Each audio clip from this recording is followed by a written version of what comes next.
In this video, we're going to show you how to use the cell cross-sectional model to calculate light-induced current densities and recombination current densities in different parts of the cell. The starting point that we use here is a bifacial solar cell, so you can see it's got a front and a rear H-pattern grid. And you see that all the cell parameters here are the default values supplied by Griddler, so we haven't done any editing yet. So to pull up the cell cross-sectional model, just hit this button. And that brings up this cell diagram with a picture of the cross-section and its various parts, like the bulk, the emitter, which is yet to be defined, back surface field, which is also not existent yet, arrows indicating front and rear incident light optics, which we'll see in a minute. So let's go through these parts one by one, and we can slowly build up the cell model, and then as results are calculated, then we can discuss where they come from and where do they go. Alright. So let's get started with our bifacial cell. We start out with the base, in which we need to define the wafer type. So let's suppose we're dealing with an N-type bifacial solar cell. So we'll go ahead and choose N. Then we need to define the bulk lifetime, which right now is set at 300 microseconds. And as with most cell parameters, we can actually define a spatial distribution for the lifetime. But for the time being, we choose not to do that, which is reasonable if we're going with a monocrystalline N-type solar cell. All we do is set a single value, such as 2000 microseconds. Next, we have a button called Base Transport Rear Local Contact Calculator. It actually connects us to the base transport page, and we can already see in this page that the wafer type and the bulk lifetime has been updated to what we have entered. Here we can update additional things like wafer resistivity. And you can see that the base contact geometry is stripes, the contact width diameter is 60 microns, and the contact pitch is 1.73 mm. So they actually correspond to the grid geometry on the rear side. So on the rear side, we have defined 90 fingers, each finger being 60 micron width. So if you had gone into the H-pattern define screen to define all this stuff, Griddler does keep track of these and sets them as the corresponding contact width and contact pitch in the base. Alright, so now we go back to the cell cross-sectional model. The next part we're going to look at is front illumination optics. If we hit the import button, that brings us to this page describing the front illumination optics. And to start with, there's already some data that the cell cross-sectional model supplies.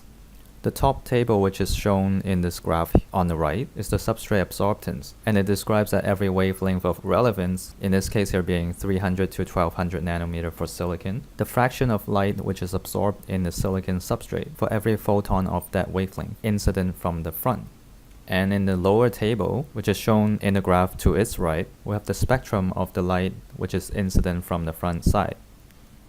Now, both of these tables can be calculated by external programs or even free web pages like PV Lighthouse, which is a really convenient and free online program that allows us to calculate the amount of absorptance using a ray tracing technique. In the wafer ray tracer, we can enter as input what kind of front anti-reflection coating we want, the thickness of the anti-reflection coating, thickness of the substrate, as well as the rear reflector information.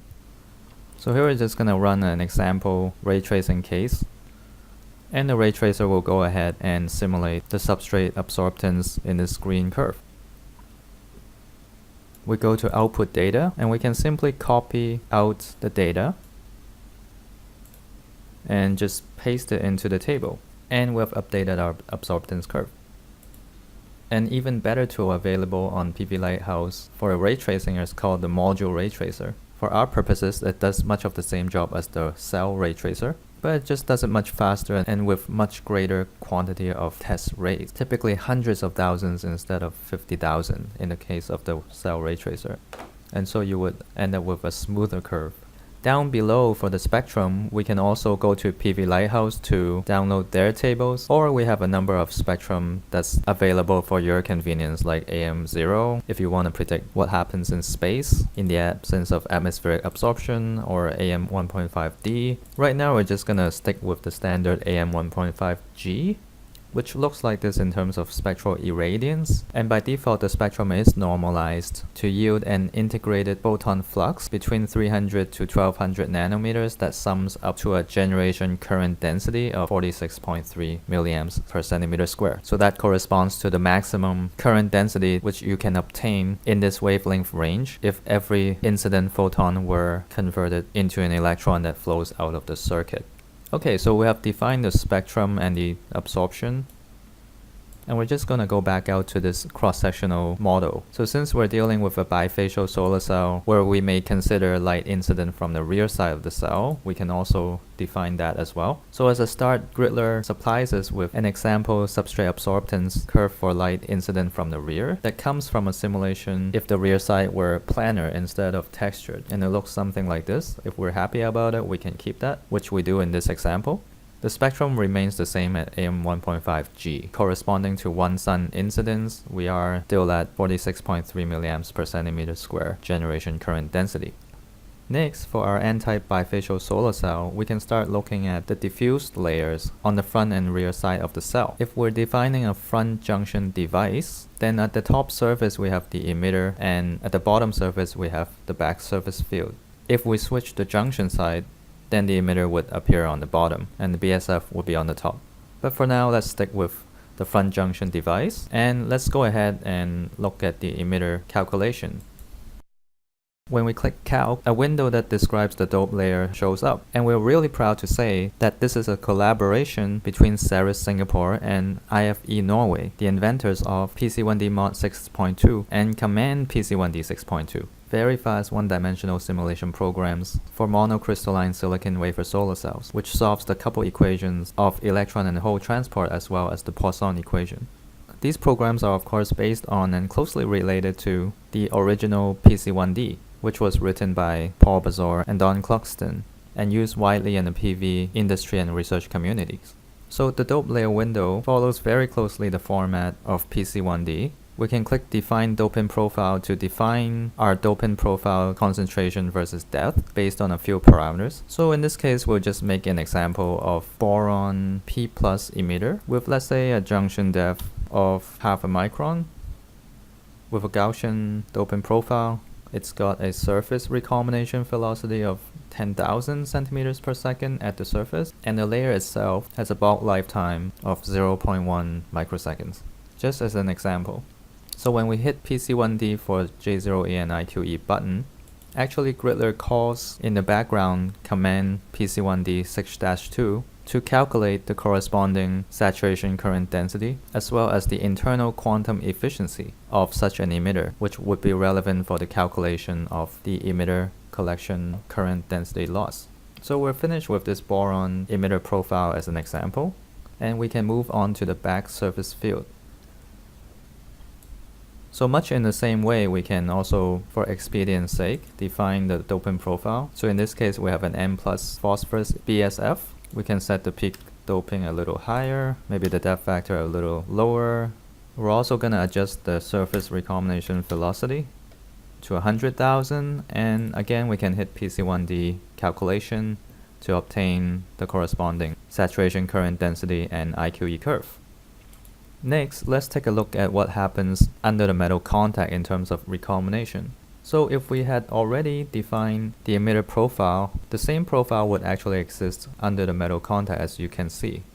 However, a couple things are different. First, the surface recombination velocity under the metal contact would be very high, and it's customary to use the thermal velocity of electrons, which is 10 to the 7 centimeters per second. So that's kind of defining the maximum possible surface recombination velocity. Secondly, it's well known that if the metallization method were screen printing, which is the most often used way in mass production, then the contact formation process itself causes nanometer size pits to be etched into the silicon emitter. And for modeling sake, we often represent this as supposing that the dopant profile has been etched off by a uniform amount under the metal contact. So in this case, we describe that using a number called metal etch depth. And here we set it to 20 nanometers. So that's equivalent of saying that the top 20 nanometers of the emitter surface is eroded away, and that the metal contact happens 20 nanometers into the original boron emitter profile. So in light of this, when we calculate using PC1D, we obtain a much larger saturation current density, which agrees with experimental observations. Finally, we can do the same to the phosphorus side. Run PC1D. And we have the saturation current densities of now both the boron emitter and the phosphorus back surface field under the passivated regions and under the metal contacts. So finally, we can see how the cell cross-sectional model has put together all these calculations. Firstly, during emitter definition, a sheet resistance of the emitter has been calculated based on the dopant profile and its type, and that comes out to 88 ohms per square. For the base, also a sheet resistance is calculated, and this sheet resistance considers the parallel conductance formed by the phosphorus back surface field as well as the bulk of the wafer, and this parallel combination gives us 55.5 ohms per square. Okay, so next, let's pay attention to the bottom half of the page. The first two rows are light-induced currents that's calculated for light incident from the front and the rear side. This current density follows the formula as given in this line here. So the light-induced current density JL equals the equivalent current density due to silicon absorption minus of the part of the absorption that does not lead to electron-hole pair creation, so namely that is free carrier absorption, minus the rate at which excess carriers created in the emitter layer gets recombined before being collected as external currents, so we call that emitter collection loss, minus the excess carriers that are created in the base, which recombined before being collected as external current, so we call that base collection loss. And finally, we can always add an arbitrary offset just to match the calculated JL to what we actually observed. So overall, this calculated light-induced current density JL allows us to see some trends as we, for example, try different emitter and back surface field dopant profiles, base resistivity, lifetime, thickness, and so on. And we have two rows of these numbers, one for light incident from the front and the other for light incident from the rear. So we can see overall the rear side JL is lower. Mainly is because the first term on the right hand side, the absorption current is lower because we had used a lower silicon absorptance corresponding to a planar rear, which simply reflects more. Then for rear incident light, we also have higher base collection loss because rear incident light is mostly absorbed close to the rear surface, which is far away from the junction in the case of a front junction device. And so this term is simply higher because there are more excess carriers which recombine before they are being collected for light which is incident from the rear side. So overall, we have front JL of 41.5 milliamps per centimeter square and rear JL, which is 37.65. And these numbers are normalized to 1 sun. Next, we have J0 passivated emitter of 76 femtoamps per centimeter square. So that simply corresponds to this number over here. And we have a J0 emitter metal contact of 947 femtoamps per centimeter square. That corresponds to this number here. Then we have J0 passivated BSF of 64 femtoamps per centimeter square, corresponding to this number. And we have J0 BSF metal contact of 526, corresponding to this number in this box. Notice that base recombination current calculations always considers the recombination not just in the back surface field layer, but also in the bulk. So remember that the bulk lifetime were 2000 microseconds. So this 2000 microseconds combined with a wafer thickness of 180 micron, combined with a J0 passivated BSF of 64 femtoamps per centimeter square, combined with J0 BSF metal contact of 526 femtoamps per centimeter square, and then also taking account of the geometry of the rear grid pattern, which is again 90 fingers each 60 micron, so then being effectively a contact geometry of stripes with contact width of 60 microns with a pitch of 1.73 millimeter. You plug that into the base local contact calculator and it will calculate an effective rear J01 of 189 femtoamps per centimeter square. So that's the number that we see being applied to the entire rear side. So it is an effective base J01.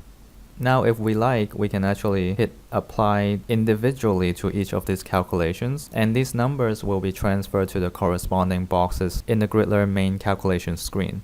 For expedience, we can also hit apply all, and in one go, all of the parameters will be transferred to the Griddler simulation main screen. We can actually compare and see how these numbers got transferred. And here's a diagrammatic mapping of which box went where. So in this case, the cell cross-section calculator allows us to build up the underlying model of the anti-bifacial cell. And now we're ready for some simulations. So for example, maybe we want to have a prediction of how the cell behaves in the outdoor environment. So here we'll define ribbon connections for the front and rear side. Maybe we can define light incident from the both front and rear side, real module temperature, and we're off.